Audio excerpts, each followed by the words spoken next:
Barbados, with its beautiful beaches and tourist-friendly activities, is an ideal place to relax and let time pass by.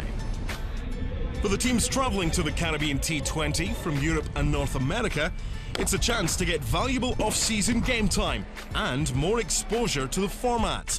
Sussex, one of 3 overseas teams invited to the tournament, along with the Netherlands and Canada, have found the going tough without their experienced players. Part of this trip is putting into practice the things we talk about and the skills you're trying to do in the nets, and 1 or 2 did, 1 or 2 left them in the locker, and that's what we're finding out. Who's got the guts to play, who's got the bravery to try the things and be bold. That 2020 is about being bold, about being clever, and that's what we're finding out about my young men. West Indies coach Otis Gibson is also scouting for talent. Australia arrive in March, while the World 2020 is later in September. For the side, once such a force on the world stage, the next generation shows promise. Everybody talks about where we have been, the dark days, and I think if you look at the tournament, you can see the signs of improvement and the signs of us starting to put together some decent young cricketers. With the World Cup coming up in September, it gives us a sort of a good pool of players to choose from and make selection a bit of a headache, but it's a good headache to have. We had a great legacy where cricket is concerned and worldwide. We can have all the talent that we have and possess, but the most important thing is for you to believe in what you have. We have a unique brand where West Indies cricket is concerned, and we must never ever lose that. While the more favoured sides have stumbled in the tournament already, the Windwards boast an unbeaten record in Group A. Guyana, though, are next. Their loss against Trinidad and Tobago has proven costly, and Guyana must win to qualify for the semi-finals. Tonight, no one ever fails, no one ever. Big game tonight, yeah? Guyana set the pace early, their openers taking their chances. Then Trevon Griffith is dismissed after a great catch by Liam Sebastian before the first of the rain delays. The ground staff are pressed into action. Guyana return and continue to mount their total, but a controversial dismissal in the 9th over only adds to the drama. That was the original reaction, but it's been given out. The rain interrupts play again, upsetting Guyana's momentum. Captain Chris Barnwell provides the only real resistance, and Darren Sammy's 3 wickets in the 16th over restricts Guyana to 140, a below-par score. The Windwards come out to bat, knowing that because of their superior run rate in the group, they only need 116 runs and don't even need to win to advance to the semi-finals. Opener Johnson Charles's 65 puts the Windwards in a strong position.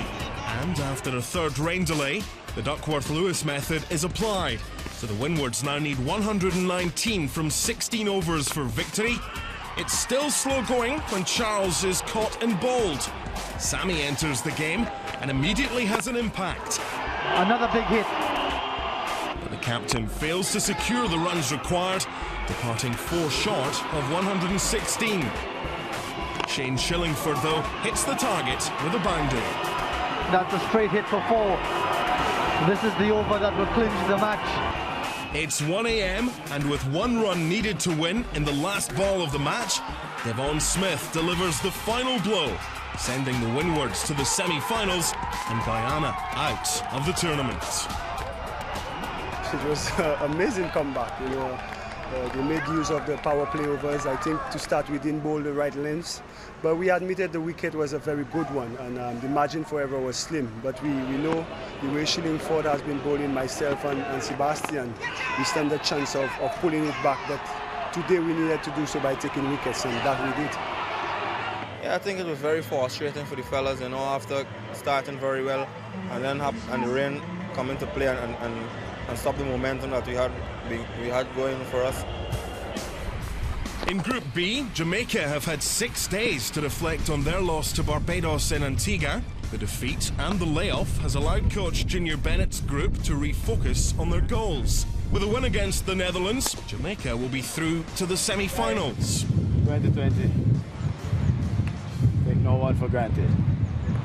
Krishmar Santoki's hat-trick helps Jamaica bowl out the Dutch side for 116, and the Jamaica batsmen easily chase victory with 8 wickets to spare, setting up a semi-final against the Windward Islands. As I said, this man will take no team for granted. We'll come here with the intention to win, and come to win by a distance with Netherlands. But nevertheless, it's a team effort, and it's an all-round team effort, so we come up from here today, and we're looking forward to going to the semi-final and even play a much better game. Barbados complete the round-robin unbeaten and are in dominating form after holding all 4 opponents to under 100 runs. In their final group match, Barbados hold combined colleges and campuses to just 76 runs and get the 9-wicket victory in just 10 overs. Trinidad and Tobago await the 2010 finalists in the second semi-final. Tomorrow's a big day, big game, tomorrow, champions are what tomorrow's made of, and we got a big opponent against Trinidad, who I think has the best batting talent in the Caribbean, so we know we got to come hard at them tomorrow. Coming up on Caribbean T20 All Access, the Final 4 battle for the trophy at Kensington Oval.